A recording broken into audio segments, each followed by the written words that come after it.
Hello and welcome to Mulch, with me your host Rebecca and Antony. This is a weekly podcast for flower farmers who want to build a confident flower farming practice that reflects the lifestyle that you want now and in the future. Each week I'll share conversation and tips to nurture and grow you and your flower farm. I'll open conversations that flower farmers find difficult to talk about, provide approaches that will help you to make decisions, chuckle at the idiosyncrasies of our work, and always be real and honest about my own work as a flower farmer. My goal is to help you to grow a curious, confident and grounded flower farming practice that flourishes as a business that you love and are proud to shout about. Don't forget to subscribe to the channel, and if you like what you hear, please do leave a review and share the podcast with your flower farming friends. It really does help to grow a confident and successful flower farming community.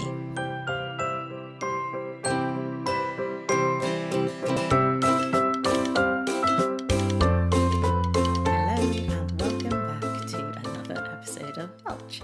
It is episode 10. It's week 10 of the growing calendar. And despite the frosts that we've had up here in Leeds over the past couple of weeks, or the past week really, it's definitely warming up and the soil temperature is high enough up at the field for seeds to generate in the field, which is very exciting. That means it's almost planting out time for us up here. Okay, how are you? I really hope the answer to that is I'm good and looking forward to another week in my work. It's an incredibly busy time for us. Like, as flower farmers, we're seed sowing, we're potting up, we're planting out, we're preparing the ground, we're sharing our future goods with our customers. Like, there's so many conflicting priorities. So if the actual answer to that question is, I'm a bit overwhelmed, that's okay. It's okay to feel that and know that that's the emotion, and just to sit with it and work out what you can do to be able to just ease that sensation and make it feel less challenging. So if it helps, go back to episode 5, because I wrote an episode and recorded it on overwhelm for flower farmers, especially for these moments. And it's there for you so that you can go back to it time and again and think about which of the methods will help you at that time. So I have just a couple of reminders today before we crack on with what I call the meat and potatoes of the show. Firstly, this Thursday, the 29th, is the last day that you will be able to download this year's business planning and pricing workshops. Thank you to everyone who's ordered their downloads already, and thank you so much for the positive feedback. It's really, really good to just have someone say, this has made a difference, and to make the work that and the effort that Antony and I put into making these workshops useful validated. I know that I shouldn't seek that validation, but I'm human and it really does help. The link for both is below.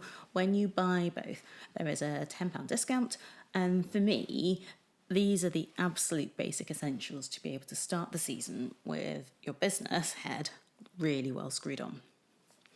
The second reminder is that the last formal workshop before the season really gets going is called Seeds of Change. I'm really looking forward to this. It's for those of you who have ventured past your first year and are wondering whether flower farming is a genuine career possibility, whether you can earn a living doing the things that you love, what the reality looks like and feels like, the sort of investment that you may need to make in your flower farm and also in yourselves, how to balance both jobs if you're doing a transition, what about family and your commitments, and opinions from the outside and a whole load more. It will be an honest discussion of the difficult stuff and hopefully an unpacking of the questions that you know you need to reflect on during this season to be able to help you in your decision making. It's written based on 4 seasons and 5 years of answering these questions the hard way. It's written by Antony and I, based on our flower farm that went from 0 horticultural experience to cutting 80,000 stems in our 4th year last season. It's limited to 10 places so that you'll feel comfortable asking questions, and the recording will only be sent to those with tickets for exactly the same reason. This is a really personal workshop because the questions around making a change, making a transition, are personally challenging. It's a really difficult thing to address head on rather than just skirting around it whilst you're having a bit of fun. And so we really want you to feel comfortable. The link to book your ticket is in the information below, and we'd love to support you in your decision making. So in today's episode, we're talking about the Flower Farmer's Scroll Trance. Now, that kind of makes me feel like I want to get out some glow sticks and dance around in a field full of cows at midnight. Have any of you got kids? Because if you do, then a glow stick hunt and trail is actually a really fun thing to do. But that's obviously not the point of this podcast. Look, I'm totally happy to admit that I love Instagram and I'm pretty fond of YouTube, and they're both a bit of a rabbit warren of intrigue and indulge. So this is something that I am completely guilty of. And I do think that you can split the outcomes into kind of 2 parts. Like, the positive part is that there is learning and laughter, there's moral support in the community that you work within, or in other communities that you're part of, like being a parent or being a small business owner. It's a great place to harvest ideas, and it's a wonderful place to support others that are in your community. I really do think that it's quite a good way to understand your customers, though there are possibly better ways to understand your customers. And for me, it's a place where I have made friends. Now, if there's anyone from my previous careers listening, I can see them kind of raising an eyebrow, scowling when I say making friends on social media. Well, when the process starts, some of those people I've met, some of those people I haven't met face to face. But in reality, some of those people offer support behind the scenes, so not by commenting on posts, but by sending text messages or giving me a call. Some of those people provide advice, some of those people make me laugh, some of those people have become part of our extended team, and some of those people fit none of those kind of criteria, but are still people that I interact with outside of social media. So yeah, I'd call them friends. Forgive that random noise. That was our doorbell telling me that the postman is here. I think there's a negative side too. Like, there's that sense of fear of missing out. There's that anxiety that scrolling on social media can create, of feeling like you're behind. I think that when you're watching others in the same profession, it really makes you question your practice, which isn't necessarily a bad thing. But just because somebody is doing something a different way doesn't mean that you need to change. And then there's this kind of need to almost emulate what other growers are doing. And that might be a good thing for some. It might not be a good thing for others. And what I'd urge you to think about in relation to that is particularly people who are growing in different climates, because it really does change the range and the productivity of particular plants. But also, we will never from social media get a full insight into people's backgrounds or reasons for what they're doing and why they're doing it and how they're doing it. So it's so important, and I keep saying this, it's so important that you treat your flower farm as your own, and by all means get ideas from elsewhere. But you need to question whether they're right for you personally and whether they're right for your business, where your business is based, doing the work that you want to do. And then the final part is that inevitably when you're scrolling, you lose track of time. Like, social media is designed to suck you in. There's a book that I can't remember the name of that's all about social media and iPhones and the techniques and tactics that were written and are incredibly successful to draw us in, to get us hooked. It might be called Hooked, actually, and to keep us there. There's a lot of science behind it, and I'm not intending to be cynical, I'm just stating the fact. It is a science-based act to get us sucked in. Okay, so I've looked it up. The book is called Hooked. It's by Nur Eyal, and it's called Hooked, How to Build Habit-Forming Products.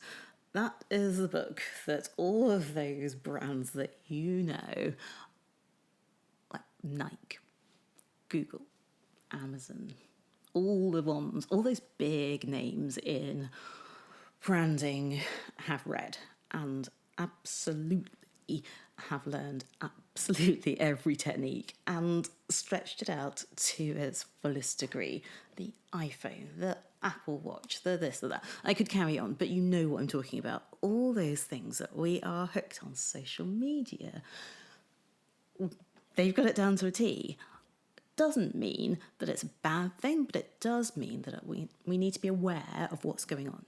Okay, so I'd like to put it to you that many of us use social media as a distraction because it is so easy to scroll and glance at social media, because it's so accessible and literally in the palm of our hands, because it's a valuable business tool, or at least so we allow ourselves to believe that all the time that we spend scrolling is useful, helpful, and necessary to our business. However, especially at this time of the year when we are all giddy about seed sowing and the fact that the season is about to start, we can literally feel it in our bones. And frankly, knowing that seed sowing and seed sowing schedules are a literal obsession for flower farmers, I'd really like you to ask yourself to consider whether any of these motivations are actually accurate when you're scrolling on the gram. Okay, well, that's all very clever, Clogsy, Rebecca, I can hear you saying. And, it's lovely that you're calling out the elephant in the room, but in reality, it's only helpful if I can suggest some viable alternatives. My children, the junior section, call me boring. And I know that colleagues have historically been frustrated by the consistency with which I answer questions. But for the 10th episode in the row, yes, it's episode 10, for the 10th episode in the row, I am going to point out how lucky we are to be earning, or on our way to earning, pennies and pounds by growing and selling flowers. I mean, how privileged are we to consider it possible to grow careers through a practice that we love and a practice that excites us? So with this in mind, personally, I think that what we need is a distraction that gives us a hit of happiness to carry us through the rest of the day. Now, the young folk on TikTok call this a dopamine list. And I do have to point out that when you type in TikTok to any kind of word-based package, it translates TikTok into tactic. And I'll leave you to ponder that in your own time. Okay, so everyone's dopamine list, if we're going to use the young people's term, will be different. But here are some suggestions that I hope will be more positive distractions than scrolling. because the alternative definition of that scrolling trance to a rave-like dance would be a zombie-like hypnotized behaviour. And I don't like to think of myself or you in that way. You might even consider planning any activity or time for any of these activities into your working day in order to prevent or preempt the urge to scroll. Just a thought.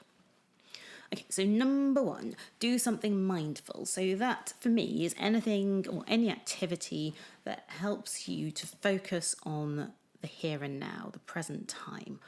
So you might want to spend some time cleaning your tools. It's that attention to what you're doing that makes it mindful, or ordering an area of shelving, or rearranging some pots. Or you might want to write a gratitude list of the things that have gone well so far today or over the weekend, the things that you're grateful for and the reasons why. And it's the reasons why that make gratitude lists so effective according to literature. The second set of ideas is do something silly.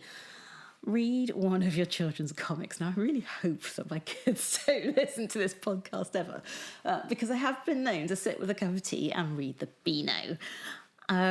This is just about on my level, which is really quite low. But anyway, moving swiftly on, other silly things like turn the music up loud and dance around your field, like for sheer joy and just fun, shake those moves that you're terrified to put on any dance floor.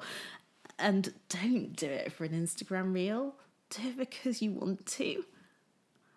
Or maybe, I love doing this, you could make rainbows on a sunny day when they come using your hose pipe. Now, evidently, if you're going to do this, do it over a bed that needs watering. But making rainbows is really fun. And the patterns that you can do with it are it's just so much fun and something that I really enjoy. And it's a bit silly, or not really silly, but childlike and playful. And we adults are rubbish at play, so why not give it a go? Try something vocal is option number 3.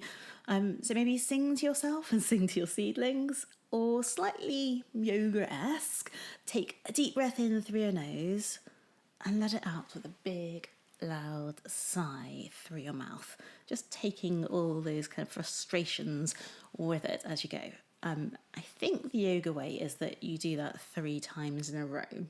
I do a lot of sighing since I started doing yoga, so that's my thoughts on it. I find it helpful. Give it a go. Number 4, something creative. Do something creative. So maybe make a flat lay that's just for you. Flowers, tools, seed packets, soil, items on your desk. There's always soil all over my workbenches, and you could use it to doodle in and maybe create a maze or something. Just have fun creating something for the sake of creating something. Maybe try something restorative. So sit in any outdoor space and listen to the birds. It's a great time of year for that. All the small birds are nesting and tweeting and mating and generally quite noisy, so you can have a go at that. Personal favourite, I love to have a shower. I always feel like some of the challenges and worries of the day have been washed away when I've had a shower, or whilst I'm having a shower. Take your boots off. Put your sweaty, hot, stinky flower farmer feet on the grass. That will be cool. Or in summer, dry and crispy. And just feel into that land and rest. Have a power nap. Meditate if that's your kind of thing. Plan these things into your day. It doesn't take long. 10 minutes doing something restorative has to be way more beneficial to you than 10 minutes scrolling on Instagram. allow yourself to dream is option number 6. I think, and this is my view, that sometimes we use social media to see into and test out the size other people's dreams. But we can't live happily through the eyes of others, and we're not in the worlds of others. So allow yourself to dream about how you want your business to feel this year, next year, 3 years' time, 5 years' time. Now, option number 7 may precede option number 6. Depends on who you are and how you are. And for those of you who find dreaming hard, and I put myself in this category, maybe first you'll allow yourself to acknowledge and reflect on how far you've already come. Like, think back to when you started and to where you hope to get to with your flower farm. How close are you? Or maybe have you already passed that point and not realised it? Think about all the things that you didn't know then that you know now. Think about all the people that you've met that you wouldn't have had a chance to meet without your flower farm. You could probably use the last 3 as kind of journal prompts in and of themselves, never mind anything else. Look, that's 21 things to plan into your day, to give yourself a chance to do something other than scroll. And I think it's really important that I repeat at this stage what I said at the beginning, which is that I love social media and I do use it a lot, more than I would like to, but I don't ever plan to not engage with it. So I'm not against it. I just know that it's not always helpful. And so I think it's really important that we keep our moods and our minds focused on the task ahead, which is, I think, at the back end of February, heading into March, getting ready for a space full of flowers and foliage to sell to our customers. So there you go.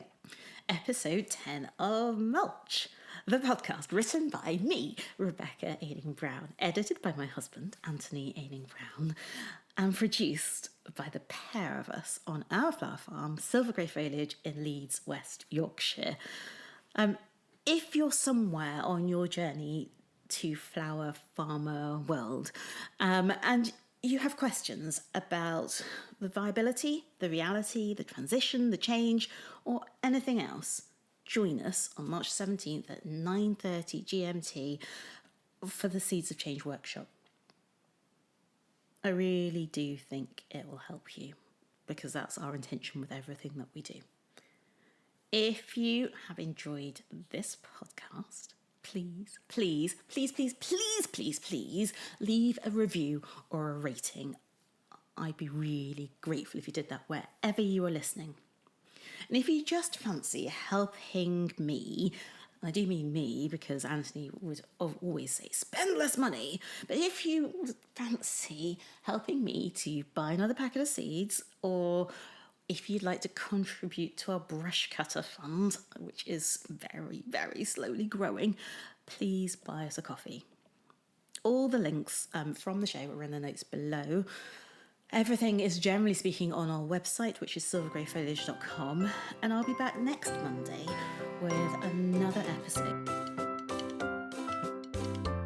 Thank you for listening to Mulch. I hope that you found it useful.